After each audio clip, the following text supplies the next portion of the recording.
Wako wangapi walijua kwamba wataamka asubuhi, wana mipango, kila aina ya mipango, kwamba kesho inshallah nikiamka asubuhi nitafanya 1, 2, 3, nitakwenda kwenye ploti ile, biashara ile, nitakwenda kadha, mipango kede kede. Lakini wakati mwenyewe anapanga mipango, waqad nusat akfanuhu wala yadri, sanda yake inashonwa, yeye hana habari.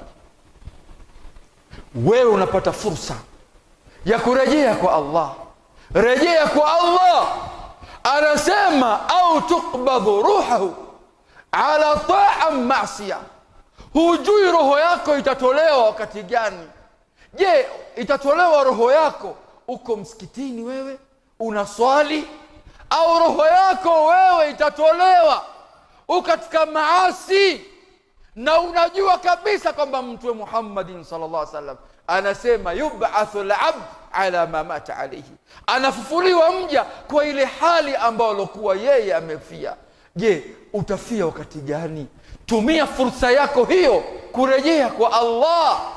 Faman asbah wa amsa ala ghairi tauba wa huwa ala khatar, yoyote yule ambaye atakayejaliwa na Allah akapewa uhai, akaamka asubuhi akashinda mpaka jioni, lakini asitubie, wa huwa ala khatar, ata kwenye hatari iliyokuwa mbaya. Kwa nini? yukhsha an yalqa Allah azza wa jalla ghaira taib. Uchelea mtu yule akakutana na Mola wake hali ya kwamba hajatubia yale makosa alokuwa ameyafanya.